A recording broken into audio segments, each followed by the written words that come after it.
सरकार कोणाचंही असो, सरकारच्या मुंडक्यावर पाय ठेवून मराठा आरक्षण घेणार अशी गर्जना मराठा आरक्षण आंदोलक योद्धे, संघर्ष योद्धे मनोज जरांगे पाटील यांनी तुळजापूरमध्ये अशी घोषणा केलेली, गर्जना केलेली आहे. आणि यामुळे या नव्या सरकारच्या समोर सुद्धा जरांगेंचं आव्हान, त्यांच्या मागणीचं आव्हान म्हणजे मराठ्यांना सरसकट 50% आत ओबीसी समावेश असलेलं सरसकट कुणबी जाहीर केलेलं असं आरक्षण मिळावं, हे आव्हान कायम असेल हे स्पष्ट झालेलं आहे. नमस्कार, मी प्रसन्न जोशी. आपण पाहताय द बायोस्कोप मराठी आणि त्यावर माझा हा मतप्रदर्शनाचा हा कार्यक्रम कटाक्ष. पुढे जाण्यापूर्वी एक विनम्र आठवण आणि एक विनंती विनम्रच असते, पण तरी सुद्धा विनम्र विनंती, ती म्हणजे कृपया बायोस्कोप मराठीला सबस्क्राईब करा. खाली जो थोडासा व्हिडिओ पॉज करा, खाली सबस्क्राईबचा एक बटन आहे, ते दाबून सबस्क्राईब करा. नोटिफिकेशनसाठी बेल आयकन दाबा, म्हणजे तुम्हाला नोटिफिकेशन येतील पुढच्या कार्यक्रमाच्या. बायोस्कोप मराठीच्या बाबतीत तुमची जी काही मतं असतील, प्रत्येक व्हिडिओबद्दल तुमचं काही विश्लेषण असेल तर ते कमेंटमध्ये लिहा. मला सगळ्यांना उत्तरं देता येत नाही, पण मी तुमच्या सगळ्या कमेंट्स वाचलेल्या असतात, हे मी तुम्हाला खात्रीपूर्वक तुम्हाला सांगतो. तर तेवढी एक विनंती करून आपण पुढे जाऊया. आपला विषय आहे मनोज जरांगे पाटील यांचं आंदोलन. मात्र मनोज जरांगे पाटलांच्या या मराठा कारणाला मी राजकारण नाही म्हणणार, मी मराठा कारण म्हणे. जसं समाजकारण आहे, राजकारण आहे, तसं हे मराठा कारण आहे. आणि या मराठा कारणाच्या भविष्याच्या दृष्टीने मर्यादा, शक्यता, आव्हानं आणि दिशा या बाबतीत थोडक्याशा वेळेमध्ये जे काही मांडता येणं शक्य आहे ते मी मांडणार आहे. अर्थातच तुम्हाला त्यामध्ये पुढे ॲडअप करायचं आहे. मी तुम्हाला पहिल्यांदा एक आठवण करून देतो. आपल्याला आठवत असेल, या निवडणुका सुरू होण्यापूर्वी, मतदानाच्याही पूर्वी मनोज जरांगे पाटील यांचं जे आंदोलन झालं, जे त्या अर्थानं या सरकारच्या काळातलं शेवटचं आंदोलन झालं, त्या आंदोलनाच्या शेवटी ते सुद्धा गंभीर उपोषण आंदोलनच होतं. आणि मनोज जरांगे पाटलांची तब्येत सुद्धा खालावली होती. तिकडच्या बायका अगदी डोळ्यात पाणी आणून त्यांना पाणी पिण्यासाठी, काही घेण्यासाठी आवाहन करत होत्या, विनंती करत होत्या. आणि शेवटी गावकऱ्यांच्या आणि या माता भगिनींच्या प्रेमापोटी मनोज जरांगे पाटील यांनी आपलं आंदोलन मागे घेतलं. पण यामध्ये काही निरीक्षण मात्र पत्रकार म्हणून जी घ्यायची ती घ्यावी लागणारच. ती म्हणजे अशी की मनोज जरांगे पाटलांच्या आंदोलनाचा जो कर्व आहे, बिल्ट आहे, आतापर्यंतची आंदोलनं आणि हे झालेलं आंदोलन, यामध्ये जाणवलेल्या गोष्टी म्हणजे या मधल्या काळात त्यांची आंदोलनं घोषणा करणं, भूमिका घेणं, त्यातले बदल, आंदोलनाची तीव्रता, त्याला मिळणारा प्रतिसाद, त्याचा होणारा समाजावरचा प्रभाव आणि त्याच्या मर्यादा या अधिकाधिक स्पष्ट होत चाललेल्या आहे. थोडं स्पष्ट सांगायचं झालं तर, आणि मी या बाबतीत यापूर्वीच्याही व्हिडिओजमध्ये, माझ्या व्हिडिओजमध्ये, मी इतर चॅनल्सवरती बोललो त्या व्हिडिओजमध्ये, की जरांगे पाटलांची, आणि मी जे पुढे जाणार आहे त्या दृष्टीने हा पॉइंट महत्वाचा आहे, जरांगे पाटलांचं सर्वोच्च कौतुक म्हणजे त्यांनी मराठा समाजाचा जो नुसता उद्रेक होता त्याला चेहरा दिला, नेतृत्व दिलं, नेता दिला. पण मनोज जरांगे पाटलांच्या या सगळ्या चळवळीचं सगळ्यात मोठी मर्यादा म्हणजे मनोज जरांगे पाटलांनंतर जे डेप्युटीज हवे, एक तुमचं अष्टप्रधान पाहिजे, तुमची स्वतःची एक सल्लागार हवे, तुमचे पुढचे नेतृत्व हवं, जिल्ह्याचं नेतृत्व, राज्य पातळीला, सचिव पातळीला, थोडक्यात तुम्ही पक्ष संघटनच बनवलं पाहिजे. आणि आता मनोज जरांगे पाटील सुद्धा प्रभावी ठरून आता एक जवळपास 2-2.5 वर्ष जी काही झालेली आहे. आणि हा तो काळ होता ज्या काळामध्ये मनोज जरांगे पाटलांनी या सगळ्या चळवळीला स्ट्रक्चर्ड रूप दिलं पाहिजे. म्हणजे मराठा आक्रोश मोर्चे निघाले होते, मूक मोर्चे निघाले होते, त्यावेळी आपण सगळ्यांचा आक्षेप काय होता, याला चेहरा नाही, नवा नेतृत्व, यातून उलट मराठा समाजाचं नवं नेतृत्व आलं पाहिजे. मग मनोज जरांगे पाटील आले, पहिली गरज पूर्ण झाली. मनोज जरांगे पाटलांनी पुढची गरज पूर्ण करायला हवी होती, म्हणजे स्ट्रक्चर्ड गोष्टी. तुम्हाला हे सगळा तुमचा संदेश पुढे न्यायला, तुमची संघटना चालवायला, मुद्दे पुढे न्यायला आणि लोकांमध्ये काम करून फीडबॅक फील्डवरनं घेण्यासाठी फक्त अंतर्वरी सराटीचं शिवार पुरेसं ठरणार नाही, हे मनोज जरांगे पाटीलजी अत्यंत प्रेमाने, आदराने, मात्र त्याचवेळी स्पष्टपणे सांगण्याची गरज आहे. अंतर्वली सराटीचं मैदान म्हणजे महाराष्ट्राचा मानस समजण्याचं ठिकाण नव्हे. त्यासाठी तुम्ही ठरवलेले, तुम्ही नेमलेले, नियुक्त केलेली माणसं सगळीकडे असली पाहिजेत, आणि हे मात्र झालं नाही. आणि पुन्हा बाकीचे सगळे मुद्दे सांगण्यापूर्वी, जेव्हा आपण, आणि मी त्यावर व्हिडिओ सुद्धा केलेला, मी नवीन काही सांगत नाहीये, तुम्ही म्हणालात आधी आम्ही निवडणूक लढवू, मग तुम्ही उमेदवारांना सांगितलं की अर्ज भरा, तुम्ही जे काही ठरवले असतील ते, आणि मग मी सांगेन कोणी माघार घ्यायची, आणि तुम्ही सांगितलं की आपण सगळीच माघार घेतोय, मराठा समाजाने काय करायचं ते ठरवावं.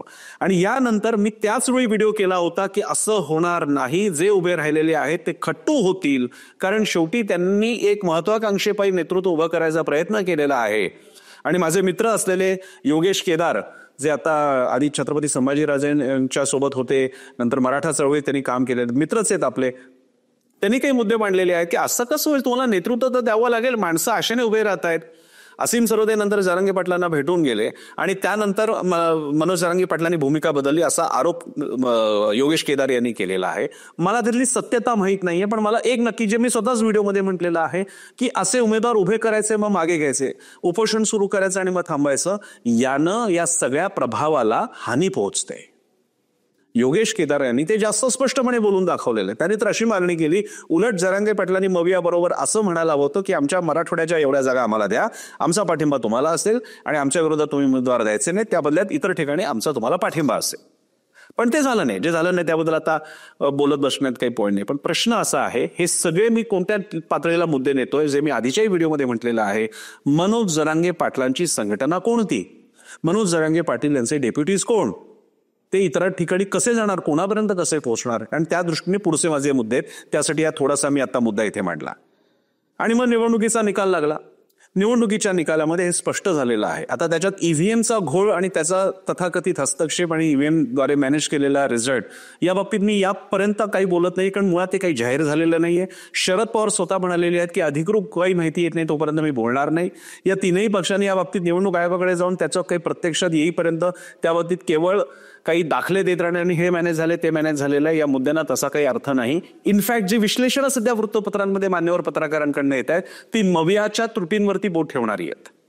त्यामुळे मी तो मुद्दा जाणीवपूर्वक मी त्याला स्पर्श करत नाहीये. मग आता आपण मानूया की हा निकाल असाच्या असा आपण जर का घेतला तर मराठवाड्यात सुद्धा, महाराष्ट्रात सुद्धा मराठा समाजानं महायुतीला भरभरून मतदान केलं, ओबीसी नेत्यांना सुद्धा केलं. जरांगे पाटील यांनी तो मुद्दा आज तुळजापूरमध्ये म्हणतेला आणि मी त्याच्याशी सहमत आहे की मराठा समाजानं मात्र कोणताही मुद्दा न करता मतदान महायुतीला केलेलं आहे आणि ओबीसी उमेदवारांना सुद्धा केलेलं आहे. मी त्यांच्याशी सहमत आहे. प्रश्न असा आहे की जर का असं होत असेल तर मग तुमच्या प्रभावाचं काय आणि मग ते पुढे कसं जाईल, कारण यापुढच्या तुमच्या आंदोलनाला नुसतीच गर्दी जमणार आहे का? अशी गर्दी ठाकरे यांच्या, मग बाळासाहेब ठाकरे असतील, उद्धव ठाकरे असतील, राज ठाकरे असतील, त्यांना सुद्धा ते लाखोंची गर्दी जमते. ती गर्दी तुमच्या शेवटी राजकीय प्रभावात ट्रान्सलेट होण्यासाठी मतांची ताकद तिकडे दिसली पाहिजे. आणि जी लोकसभेला दिसली असं म्हणतात, आता त्याचं वेगळं विश्लेषणही करावं लागू शकतं की खरंच तो त्याचा फटका होता का, पण विधानसभेत तो तसा बघायला मिळत नाहीये. आणि त्यामुळे निवडणूक निकालानं हे स्पष्ट केलेलं आहे की सगळ्याच गोष्टी एकांगी नाहीत आणि मनोज जरांगे पाटलांच्या या प्रभावाच्या बाबतीत त्यांना सुद्धा सजग राहण्याची गरज आहे. मी जसा मगाशी ठाकरे पवारांचा उल्लेख केला तसा उद्धव ठाकरे या निवडणुकीभर सगळीकडे पुन्हा ते गद्दार, पक्ष कसा फोडला, एकनाथ शिंदेंना मग ते मेंढे म्हणणं आणि एकूण भावनेचं राजकारण शरद पवारांनी तुलनेनं ते केलं नाही. आणि या बाबतीत होतं असं की या तुम्हाला दोन प्रकारे प्रचार करता येतो. आम्ही तुमच्यासाठी काय करलं, आमची विजन काय आहे, आणि दोन, आमच्यावर कसा अन्याय झाला आणि समोरचा कसा वाईट आहे. भाजपने पण तशा प्रकारचा केला. कटेंगे तो पटेंगे निगेटिव्ह, लाडकी बहीण आणि बाकीच्या योजना पॉझिटिव्ह. जरांगे पाटलांना आता टीकात्मक राजकारणाच्या पलीकडे जावं लागेल. पुन्हा एकदा सांगतो, जरांगे पाटलांना आता काय नाही झालं, कशाचे वादविवाद आहेत याच्या पलीकडे जावं लागेल. पुन्हा त्यासाठी मग संघटना हवी, वेगळे मुद्दे तुम्ही घ्यायला पाहिजेत आणि लोकांपर्यंत जात गेलं पाहिजे. हा तिकडे एक मर्यादेचा मुद्दा येतो. पुढचा मुद्दा आणि अतिशय नाजूक मुद्दा मी पुढचा घेतला. या निवडणुकीचा एक वेगळा अर्थ सुद्धा समोर येतो. पश्चिम आणि दक्षिण महाराष्ट्रानं सुद्धा भरभरून कोल्हापूरमध्ये सगळ्याच्या सगळ्या जागा महायुतीला गेलेल्या आहेत आणि इकडे त्यांची ऐतिहासिक सभा झाली होती जरांगे पाटलांची. पश्चिम महाराष्ट्रातच ते दिसलेलं आहे. पुन्हा एकदा जर का म्हणायचं झालं तर जरांगे पाटीलजी एका नाजूक मुद्द्याला स्पर्श करावा लागेल. तो म्हणजे सरसकट सर्व मराठ्यांना कुणबी ओबीसी व्हायचं आहे का? मराठवाड्यातल्या मराठ्यांना व्हायचं असेल, तुमची जास्त, तुम्हाला तिकडची पकड आहे तुमची, त्यामुळे तो काही प्रश्न नाही. पण महाराष्ट्रातल्या सर्व मराठा समाजाला सरसकट कुणबी मराठा व्हायचं आहे का, कुणबी व्हायचं आहे का, हा तो एक नाजूक अस्मितेचा, अस्तित्वाचा, ओळखीचा प्रश्न आहे. आणि याला तुम्हाला रिव्हिजिट करावं लागेल, तुम्हाला पुन्हा त्याचा अंदाज घ्यावा लागेल. आणि परत माझा आधीचा मुद्दा, यासाठी तुम्हाला तुमच्या जिल्हानिहाय तुमची माणसं हवी की लोकांपर्यंत पोहोचणारी हवी, त्यातून तुम्हाला फीडबॅक मिळणारा हवा. आणि तो मात्र या निमित्तानं पुन्हा अधोरेखित होतोय. की समाजाला ते हवंय का?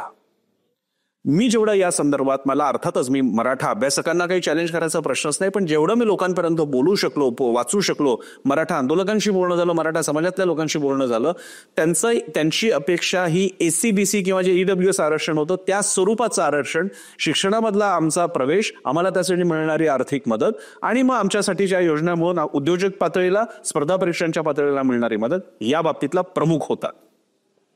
सरसकट आरक्षण त्या ओबीसीतल्या समावापेक्षा सुद्धा त्यांना मराठ्यांसाठी हा अशा प्रकारे बेनिफिट्स मात्र मिळायला पाहिजेत, कारण ते स्वाभाविक आहेत. कारण गावगाड्यामध्ये आमचं स्थान आणि आमच्या आता या नव्या काळामध्ये, नव्या बदलत्या परिस्थितीमध्ये झालेली आर्थिकदृष्ट्या आणि सामाजिकदृष्ट्या जी विपन्न अवस्था मोठ्या प्रमाणातल्या जनतेला आहे, त्या बाबतीत त्यांचं म्हणणं होतं, जे 100% मान्य, कोण अमान्य करत आहे ते. पण मग त्याचं उत्तर हे कुणबी ओबीसी होणं आहे का, या गोष्टीला मात्र जरांगे पाटलांना पुन्हा एकदा जनतेचा, आपल्या समाजाचा एक अदमास घ्यावा लागेल. हा त्याचा पुढचा मुद्दा. आता त्याला एक नाजूक मुद्दा. जरांगे पाटील म्हणतात की सरकारच्या समोर पुन्हा आम्ही आंदोलन करू आणि त्यांना हा निर्णय घ्यावा लागेल. आता हे वेळोवेळी स्पष्ट झालेलं आहे, मराठा अभ्यासकांनी सुद्धा म्हटलेलं आहे की राज्य सरकारच्या मुळात हे हातातच नाही, आणि हे मी माझ्या एका काही व्हिडिओमध्ये पण म्हटलेलं आहे. यासाठी तुम्हाला केंद्रात जावं लागेल, यासाठी पुन्हा त्या सगळ्या प्रक्रियेतून जावं लागेल, तुम्हाला पुन्हा डेफिनेशन ठरवावी लागेल, तुम्हाला पुन्हा ते सामाजिक मागासही पण सिद्ध करावं लागेल, केंद्राकडनं सुद्धा ते यावं लागेल, केंद्रीय ओबीसी मंत्रालयाचा त्याच्यात समावेश आहे, राज्य मागासवर्ग आयोगाचा समावेश आहे, सुप्रीम कोर्टाच्या भविष्यातल्या जर काही सगळी प्रोसेस झाली तर हस्तक्षेपाचा समावेश आहे. या सगळ्या मुद्द्यांचा पुन्हा रिव्हिजिट करावं लागेल. राज्य सरकार काय करते आणि राज्य सरकारने आरक्षण द्यावं, राज्य सरकारच्या हातातच ते नाहीये. आणि म्हणूनच मी माझ्या आधीच्या व्हिडिओमध्ये म्हणालो की मराठा आमदारांना किंवा काय सगळ्या आमदारांना विचार, आरक्षणाला समर्थन आहे का? सगळे आमदार तुम्हाला लिहून द्यायला सुद्धा तयार असतील की आम्ही हे देतो, 100% तुम्हाला मागणीला पाठिंबा देतो. उपयोग काय? ते त्यांच्या हातातच नाहीये. आणि यासाठी जरांगे पाटलांना यापुढे आंदोलनाचं शास्त्र आणि शस्त्र या बाबतीत पुनर्विचार करावा लागेल. मागणीचा, आणि ती मागणी त्यांना कायम ठेवायची असेल, काही म्हणणं नाहीये, सरसकट मराठ्यांचा कुणबी ओबीसी म्हणून समावेश, त्यासाठीची दिशा नेमकी कशी करायची हे स्पष्ट व्हावं लागेल आणि याचा आदमास घ्यावा लागेल. आणि माझा 5वा मुद्दा, आणि या 5वा मुद्दा मी आधी म्हणालो तसं थोडंसं आणखी सविस्तर करून मी सांगेन, ते म्हणजे व्यापक संघटन आणि वेगळ्या मुद्द्यांना मराठा समाजाच्या दृष्टीने. मी तर म्हणेन जरांगेंची लोकप्रियता पाहता ते सगळ्या समाजाचे सुद्धा नेते होऊ शकतात, ग्रामीण समाजाचे, ग्रामीण महाराष्ट्राचे नेते होऊ शकतात. व्यापक संघटन, कार्यक्रम आणि या दृष्टीने नेतृत्वाचा पुनर्विचार आणि आपले एक पक्ष संघटना, याचा विचार जरांगेंना करावा लागेल. म्हणजे याला आपण इंग्लिशमध्ये म्हणतो हाय टाइम, इट्स हाय टाइम. तसं आतापर्यंत झालं ते झालं. यापूर्वीच अशा प्रकारच्या संघटना किंवा पक्षाने समोर येणं गरजेचं होतं. अन्यथा होईल असं की बाकीच्या पक्ष संघटना आहेतच, तिथे तो मराठा समाज जातोच आहे, कारण त्याला माहिती आहे की इथे संघटन आहे, तिथे पद आहे, तिथे प्रभाव क्षेत्र तयार करता येतं आणि हस्तक्षेपासाठी तुम्हाला जागा मिळते. तुम्ही शिवसेनेचे शाखा प्रमुख, विभाग प्रमुख असाल, तुम्ही पक्षाध्यक्ष, तालुकाध्यक्ष, खजिनदार किंवा सरचिटणीस असाल, जरांगे पाटलांच्या बरोबर मी आहे म्हणजे मी काय आहे असं मराठा तरुण किंवा मराठा समाजाला जर का वाटलं की मी तुमच्या बरोबर आहे, पण आता पुढे काय करू, मी कोल्हापुरात आहे, मी परभणीत आहे, मी अमरावतीत आहे, मी पुण्यात आहे, मी आता काय करायचं. आणि जरांगे पाटलांना आता या स्ट्रक्चरचा विचार करावा लागेल आणि तो कोणत्याही चळवळीला करावाच लागतो, जसा तो आम आदमी पार्टीने केजरीवालांनी केला आणि इंडिया अगेन्स्ट करप्शनला पक्षाचं रूप दिला. शिवसेनेने बाळासाहेब ठाकरेंच्या काळात केला, संघटनेला पक्षाचं रूप दिलं. शेतकरी संघटना चळवळ होती शरद जोशींची, पक्षाचं रूप दिलं आणि त्यांनी त्याच्या पक्षाचं स्वरूप दिलं आणि स्वतंत्र भारत पक्षाच्या माध्यमातून ते निवडणुकीच्या राजकारणात सक्रिय झाले. मनोज जरांगे पाटीलजी, आता तुम्हाला आणि तुमच्या सहकाऱ्यांना याचा विचार करावा लागेल.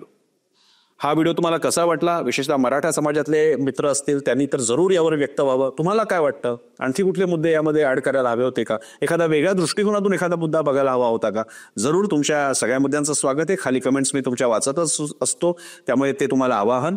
आणि पुन्हा एकदा जाता जाता शेवटचं आवाहन, विनम्र विनंती, बायोस्कोप मराठीला सबस्क्राईब करा, लाईक करा, शेअर करा, लोकांमध्ये त्याचं डिस्कशन होऊ द्या. तुम्ही जरूर लोकांपर्यंत तो व्हिडिओ घेऊन जा. बेल आयकॉन दाबा म्हणजे नोटिफिकेशन येईल आणि पाहत राहा बायोस्कोप मराठी. धन्यवाद.